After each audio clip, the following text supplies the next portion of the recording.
우리 가슴에 손을 얹고 이렇게 고백하겠습니다. 하나님은 나를 사랑하십니다. 하나님의 사랑에 나는 위로를 받습니다. 나는 하나님을 절대로 포기하지 않을 것입니다. 아멘.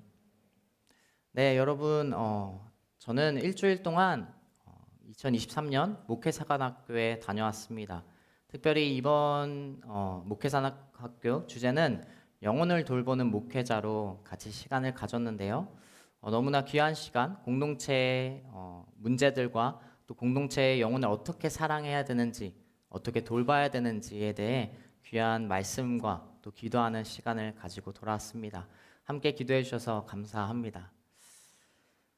네, 오늘 우리 말씀은 로마서 13장 8절부터 14절의 말씀입니다. 어렸을 때 저희 부모님은 인생에 관한 여러 가지 조언을 해주셨습니다. 특별히 돈에 관해서 여러 가지 이야기도 많이 해주셨는데요. 그중 기억나는 것 하나는 절대로 도박을 하지 말아라. 도박에 손을 대지 말아라 라는 이야기였고, 또 하나는 주식도 웬만하면 절대로 하지 말라는 이야기였습니다. 물론 현대 시대에서는 여러분 여러 가지 그 재테크의 일환으로 하는 것을 알고 있습니다. 그리고 또 마지막으로 한 가지는 가족끼리라도 돈을 함부로 꾸어주거나 빌려주지 말라는 그 부모님의 말씀이 기억납니다. 이 돈의 힘이 굉장히 세기 때문에 가족의 관계도 무너뜨릴 수 있다라는 그 부모님의 이야기였죠. 그래서 그 얘기를 듣고 어렸을 때부터 저도 다짐했던 몇 가지가 있습니다. 한 가지는 돈을 가족뿐만 아니라 다른 사람에게도 절대로 꺼주지 말아야겠다. 일정 금액이 넘어가면 절대로 다른 사람에게 빌려주거나 꾸지 말아야겠다. 차라리 주는 게 낫다라는 것을 제 마음속에 다짐했습니다. 다행인 것은 제가 목회자로 살아가면서 여건상 돈을 많이 빌려주지 못하는 여건이 되었습니다. 그래서 그 다짐을 잘 지키고 있고요. 또 하나 다짐했던 것은 내가 그리고 빚을 지지 말아야겠다. 웬만하면 내가 어떤 상황 속에서도 돈에 대한 빚을 지지 말아야겠다라고 생각했었습니다. 그러나 그 다짐은 대학교에 들어가기 전부터 깨졌죠. 네. 왜냐하면 여러분도 많이 같이 경험이 있을 테지만 등록금을 이제 학자금 대출로 받고 또 오늘날도 이제 집을 마련하면서 전세 대출도 받으면서 빚의 인생을 지금까지도 살아가고 있습니다. 많은 청년들이 아마 여러분들도 여러 가지 빚을 짓고 살아갈 것입니다. 금융기관의 대출이 아니더라도 여러분이 쓰는 카드도 어떻게 보면 돈을 일단 빌려서 쓰고 나중에 갚는 형식이기 때문에 일종의 빚이라고 이야기할 수 있을 것입니다. 그런 빚의 인생을 살아가면서 한 가지 깨달은 것이 있는데요. 빚은 당연한 것이지만 갚아야 된다라는 것을 깨달았어요. 얼마나 귀신같이 그 돈을 가져가든지 이 월급이 들어오면 근데 카드 값을 빼가는 날이 되면 제 월급에 제 사례에 통장에 빈 통장만을 보게 되는 이 사실을 보게 되죠. 그리고 또 한 가지 깨달은 건 세상에 공짜는 없다라는 것입니다. 성경에서도 이러한 것을 되게 돈에 대해서 여러 가지 말씀을 기록하고 있습니다. 빚과 이자 또 채무와 보증에 대해서 성경에도 많은 말씀들이 기록되어 있죠. 오늘 우리가 보는 말씀에서도 바울이 빚에 대해 이야기하는데요. 어떤 것에 대한 빚을 이야기하는지 우리가 말씀을 다시 한번 같이 보면서 살펴보긴 합니다. 우리 8절부터 10절까지 말씀을 다시 한번 같이 읽도록 하겠습니다. 같이 읽겠습니다. 서로 사랑하는 것 외에는 누구에게든지 아무 빚도 지지 마십시오. 남을 사랑하는 사람은 율법을 다 이루었습니다. 간음하지 말라, 살인하지 말라, 도둑질하지 말라, 탐내지 말라고 하는 계명과 그 밖에 다른 계명이 있을지라도 이 모든 계명들은 내 이웃을 내 자신과 같이 사랑하라고 하는 이 말씀 가운데 다 요약되어 있습니다. 사랑은 이웃에게 악을 행하지 않습니다. 그러므로 사랑은 율법의 완성입니다. 성경에도 많은 빚에 대한 또 돈에 대한 이자에 대한 말씀이 있는데요. 대체로 그것에 대해 부정적으로 이야기합니다. 채무를 웬만하면 하지 말고, 그러니까 채무 관계가 되지 말고 빚을 웬만하면 지지 말라라고 이야기합니다. 그리고 빚을 진 사람에게도 선대해 주라고 이야기하는 것이 일반적인 성경에서 기록하는 말씀이죠. 그런데 오늘 바울은 아무 빚도 지지 말라고 이야기하면서 한 가지 그 빚에 대한 예외를 두는 것을 우리가 보게 됩니다. 그것은 사랑이라는 빚을 예외로 두는 것을 우리가 보게 되죠. 사랑에 대해서는 서로가 빚을 지어도 된다라고 이야기하고 있습니다. 왜 다른 것은 안 되지만 사랑에 관한 빚은 지어도 된다고 오늘 이야기하는 걸까요? 이 말씀은 몇 가지 의미를 지니고 있어요. 첫 번째로 우리는 사랑을 소유하고 있는 사람이라는 것을 이야기해주고 있습니다. 우리가 누군가에게 무엇을 빌려주려면 그것을 소유하고 있어야 다른 사람에게 그것을 빌려줄 수 있을 것입니다. 만약에 어떤 사람이 저에게 100만 원을 꿔달라고 하는데 제 수중에 50만 원밖에 없으면 그 100만 원을 꿔주지 못할 거겠죠. 적어도 100만 10원 정도는 있어야 100만 원을 꿔줄 수 있을 것입니다. 말씀에서 서로 사랑하는 빚을 질 수 있다라는 것은 우리가 그 사랑을 소유하고 있다라는 것을 이야기하는 것이죠. 우리가 그 사랑을 소유하고 있기 때문에 가능한 것입니다. 두 번째로 의미하는 것은 사랑의 빚이 예외인 것은 우리는 이미 빚진 자이기 때문에 그것이 예외이라는 것을 알 수 있습니다. 무엇에 대한 빚인가? 우리는 예수님의 사랑에 대한 빚을 진 사람들이죠. 로마서 말씀은 이렇게 기록합니다. 로마서 5장 8절인데요. 제가 읽겠습니다. 그러나 우리가 아직 죄인 되었을 때 그리스도께서 우리를 위해 죽으심으로 하나님께서 우리에 대한 그분의 사랑을 나타내셨습니다. 아멘. 우리는 예수님의 사랑에 빚을 진 사람이에요. 그러니까 사랑의 빚을 지는 것은 이미 새로운 것이 아닙니다. 이미 예수님의 사랑에 빚을 졌기 때문에 발음이 어려워요. 빚을 지는 새로운 빚이 아닌 거예요. 예수님의 사랑이 이미 빚을 졌기 때문에, 그리고 그 사랑을 소유하고 있기 때문에 사랑의 빚을 예외로 두는 것을 오늘 보게 됩니다. 어떻게 보면 죄는 이 세상에서 가장 비싼 것입니다. 왜냐하면 그 죄를 해결한 대가가 로마서 5장 8절에 나오듯이 예수님의 죽음이기 때문에 그래요. 그 죄가 가치가 있어서라기보다 그 죄를 해결한 것이 예수님의 죽음이기 때문에, 그리고 너무나 큰 대가를 치렀기 때문에 그 죄는 너무나 비싼 것이죠. 우리는 사랑에 빚진 자들입니다. 이미 예수님의 사랑에 빚을 진 사람이에요. 너무나 큰 빚을 진 사람이라는 것을 우리가 기억해야 됩니다. 특별히 바울은 오늘 그것을 강조하고 있는 거예요. 우린 사랑에 빚진 자들이다 라는 것을 강조하고 있어요. 바울은 누구보다 이 사랑에 빚진 것을 너무나 잘 아는 사람이었을 것입니다. 왜 그럴까요?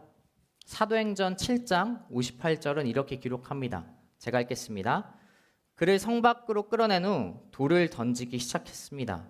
한편 목격자들은 자기들의 옷을 벗어 사울이라는 청년의 발 앞에 두었습니다.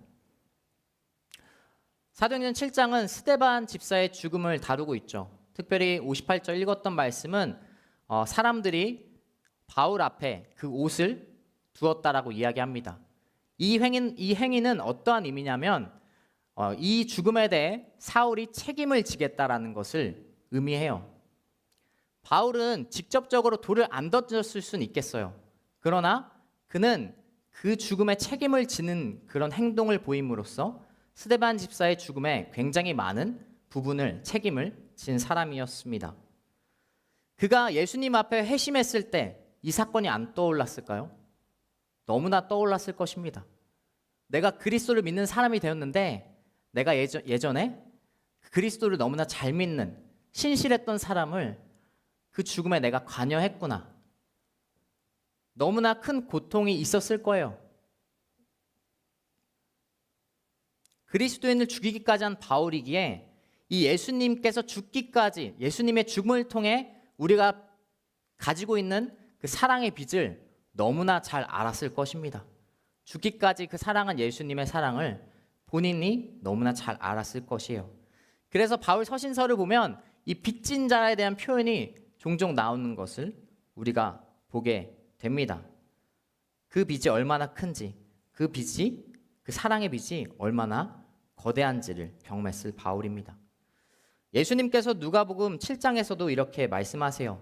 빚을 진 두 사람이 있는데 한 사람은 50데나리온 적은 빚을 가진 사람이고 한 사람은 500데나리온 큰 빚을 가진 사람이 있다. 만약 그 꾸어준 사람이, 그 채무자가 그 빚을 탕감해 줬을 때 누가 그 채무자를, 그 빚을 탕감해 준 사람을 더 사랑하겠느냐? 예수님께서 이렇게 물어보시죠. 그 답은 많은 빚을 탕감받은 사람이 그 채무자를, 빚을 탕감해 준 사람을 더 사랑했을 것입니다. 바울의 경우가 그런 것이죠. 너무나 큰 죄를 지었기 때문에 그는 빚진 자에 대한 그 표현을 강조하고 있습니다.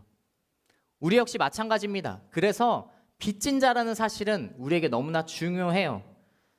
물론 우리는 사람을 죽인 사람은 아니겠죠. 그리고 더 큰 죄를 지어야만 된다는 것도 절대 아닙니다. 그러나 내 안에 나의 고백이 은혜의 고백이 되는 것은 내가 하나님의 사랑에 빚진 자라는 고백이 있을 때, 그 큰 하나님의 사랑에 내가 매일 빚지고 있구나, 항상 내가 빚을 진 사람이구나라는 고백이 있을 때 그 하나님의 사랑을, 그리고 그 빚진 자라는 사실을 우리가 온전히 경험할 수 있을 것입니다. 그 은혜의 고백이 우리 가운데 있기를 여러분 축복합니다. 우리 옆 사람에게 이렇게 고백하겠습니다. 나는 빚진 자입니다라고 이야기해 볼까요? 나는 빚진 자. 이미 우리는 그 하나님의 사랑에 빚진 자이기 때문에 바울은 오늘 그 사랑에 대한 빚을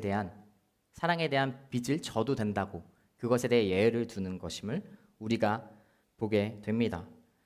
그리고 마지막으로 사랑의 빚이 예외인 것은 사랑이 율법을 이루는, 하나님의 말씀을 이루는 완성이기 때문에 그 사랑의 빚을 예외로 두고 있는 것을 우리가 보게 됩니다. 왜 사랑이 율법의 완성이라고 이야기할까요? 9절 말씀을 우리 다시 한번 읽도록 하겠습니다. 9절 말씀 한번 같이 읽겠습니다. 띄워주실래요? 같이 읽겠습니다. 간음하지 말라, 살인하지 말라, 도둑질하지 말라, 탐내지 말라고 하는 계명과 그 밖에 다른 계명이 있을지라도 이 모든 계명들은 내 이웃을 내 자신과 같이 사랑하라라고 하는 이 말씀 가운데 다 요약되어 있습니다. 아멘. 자, 9절 말씀을 보면 몇 가지 율법의 계명들이 나옵니다.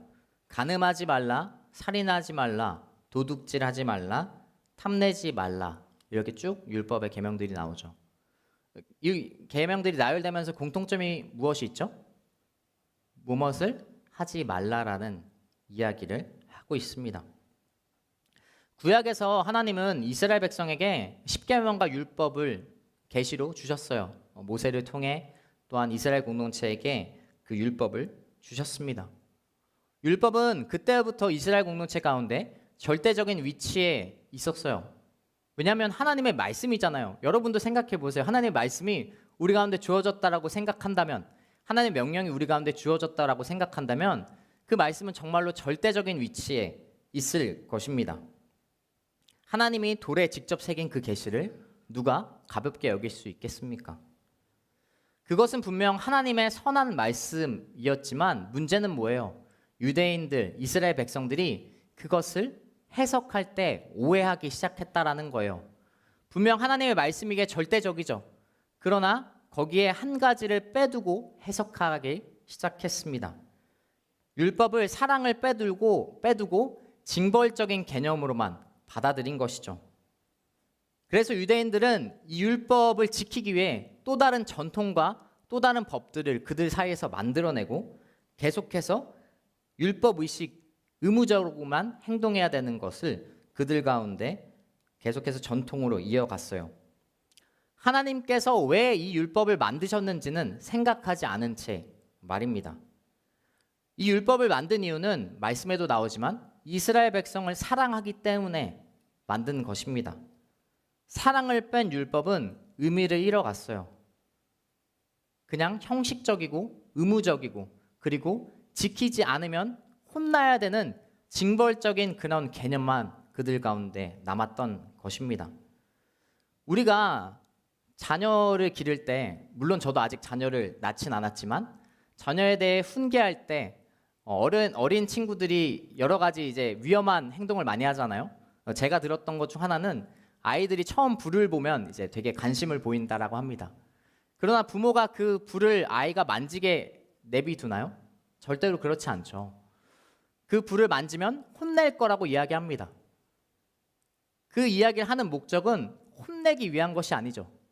아이를 사랑하기 때문에 아이를 위하는 마음에 그 이야기를 하는 것입니다.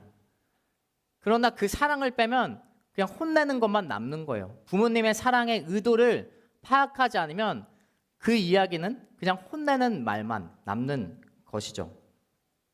성경을 읽을 때도 그리고 율법의 완성을 이루는 것도 그 사랑의 의도를 우리가 잃어버린다면, 사랑의 의도가 없다면 그 율법은 의미가 없는 율법인 것입니다.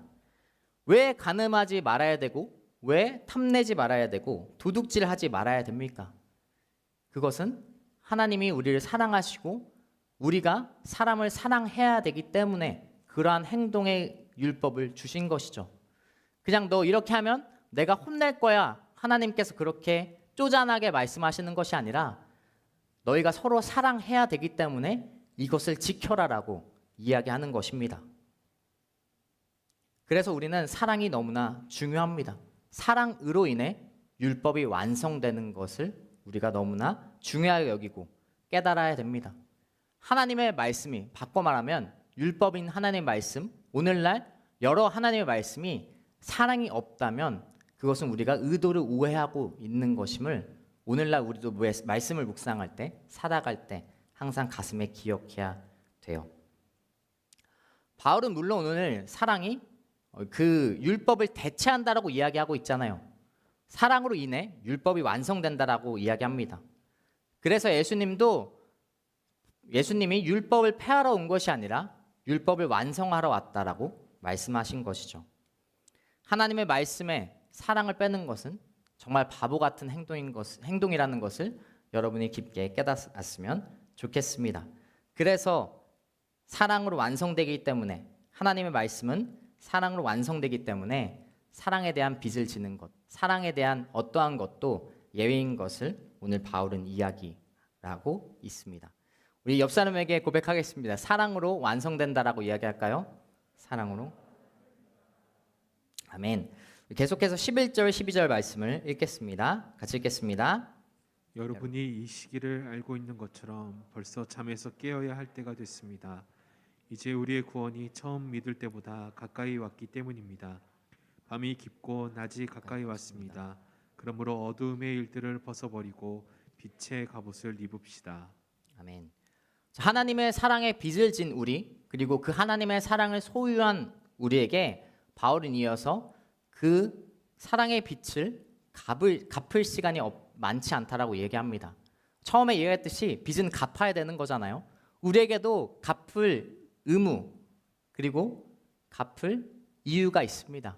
그러나 바울은 이어서 이야기하는 것은 그 사랑을 갚을 시간이 많지 않다라고 이야기하는 것이죠.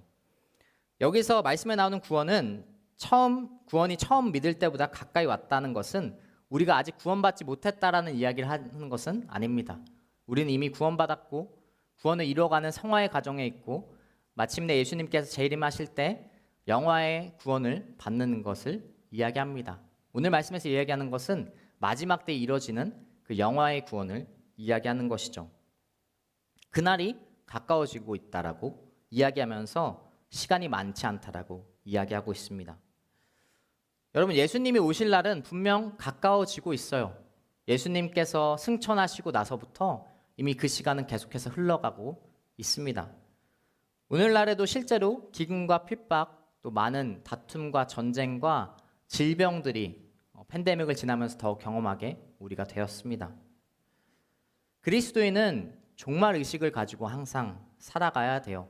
시간이 많이 남았다는 여유가 아니라 항상 주님께서 언제 오실지 모르기 때문에 우리는 그 사랑을 갚을 시간이 많지 않다라는 생각을 가지고 살아가야 합니다. 중요한 소명을 우리에게 주죠.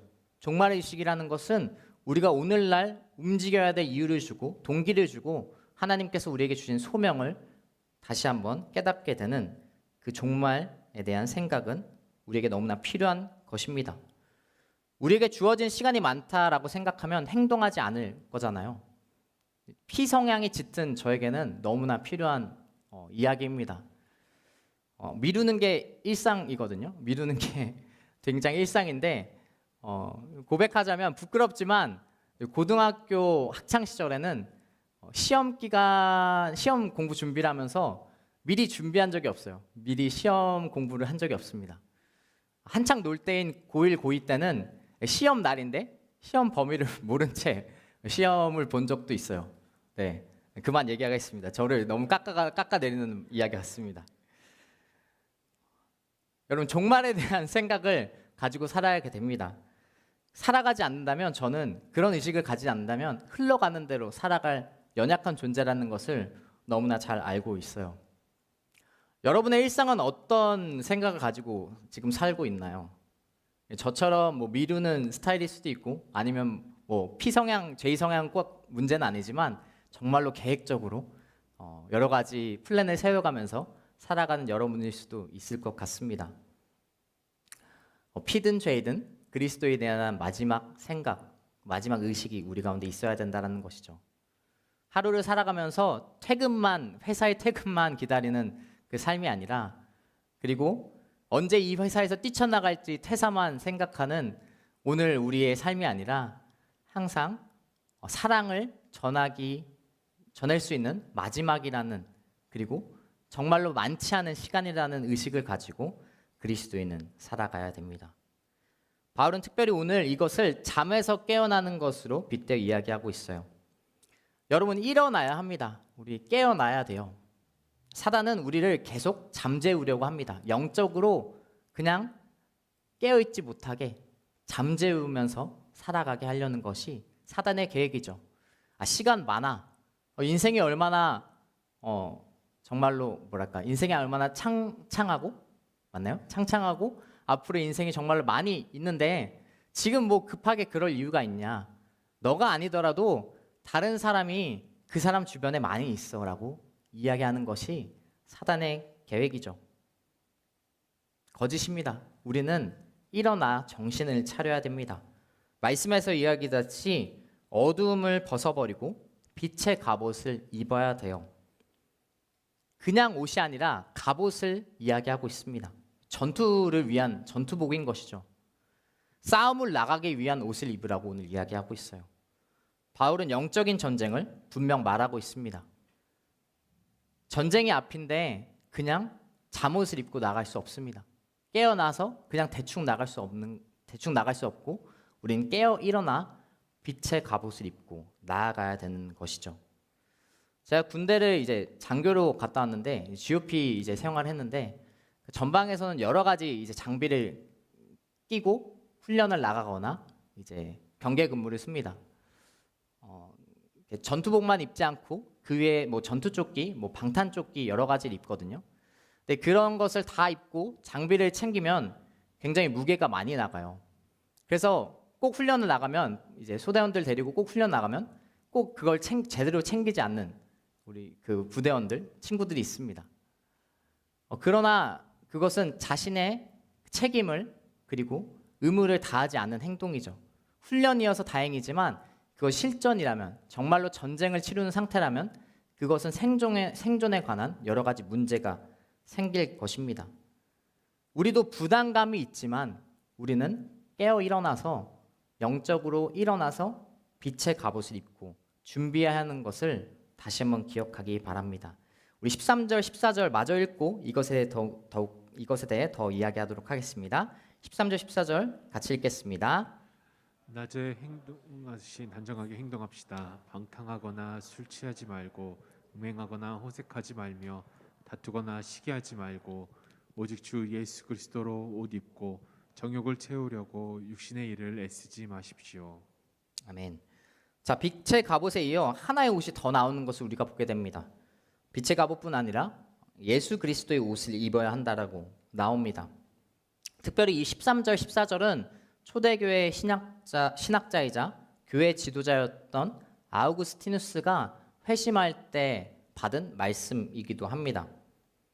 그가 어느 날 그 밀라노 근처의 친구 집에서 자신의 비참한 인생을 생각하고 있다가 그 상황 가운데 주변에 어떤 한 노랫소리가 들려옵니다. 그 소리는 톨레레게라는 단어가 반복되는 그런 소리였어요. 번역하면 들고 읽어라라는 의미를 가지고 있습니다. 그 비참한 인생을 이렇게 생각하다가 그 소리가 들리자 그 소리를 그냥 흘려보내지 않고 그것을 하나님의 계시라고 여긴 그는 그 노랫소리가 찬송가라고 생각해서 찬송가를 계속 떠올립니다. 들고 읽어라는 찬송가를 근데 그는 발견하지 못해요. 그렇게 찾고 있는 와중에 그의 시선에 성경책이 들어오게 되죠. 그 하나님의 말씀, 들고 읽어라라는 그 말씀을 성경책을 펴서 읽어라라고 받아들인 아우구스티누스는 그 말씀을 이제 펼칩니다. 펼쳐서 그의 눈에 들어온 이 말씀이 로마서 방금 읽었던 13장 13절과 14절입니다. 그는 이 말씀을 읽고 자신의 방탕함과 어두웠던 과거에 대해 단정히 행하기로 이제 회개하기 시작해요. 그리고 회심해서 교회사에서 정말로 많은 영향력을 끼친 그가 되었던 것을 우리가 보게 됩니다. 그리스도의 옷을 입기로 결단하는 것은 이 아우구스티누스처럼 회개를 통해 우리는 옛옷을 벗어버리고 그리스도인이라는 확실한 정체성을 가지는 것을 의미합니다. 리더들이 1월에 갔던 리더십 컨퍼런스에서도 이 최성민 목사님이 잘 말씀 표현하셨죠. 최성민 목사님이 어떤 이제 말씀 때 어떻게 말씀하셨냐면 예수님 얼굴이 크게 그려진 이 티셔츠를 입고 나와서 이 말씀에 대해 설명하셨습니다. 만약 우리가 예수님 얼굴이 크게 그려진 그리스도의 옷을 입고 일상생활하거나 돌아다닌다면 그것만으로, 그 옷을 입은 것만으로 우리가 행동을 조심하고 거룩하게 살려고 하지 않겠느냐라고 이야기했었던 것을 기억합니다. 그리스도의 옷을 입는다라는 것은 이와 같은 것이죠. 그리스도인의 정체성을 가지고 살아가는 것을 의미합니다. 회개를 통해 우리의 죄를 고백하고 그리스도의 옷을 입고 정체성을 가지고 살아가야 된다라는 것을 이야기하는 것이죠. 그러한 그리스도의 옷을 입은 사람은 13절에 방탕하거나 술 취하거나 음란하거나 호색함, 다툼, 시기 이러한 육신의 일을 쫓지 않는 그러한 그리스도인의 정체성을 가지고 살아갈 것입니다. 이 6가지 악은 로마 시대에 만연했던 악을 대표하고 있어요.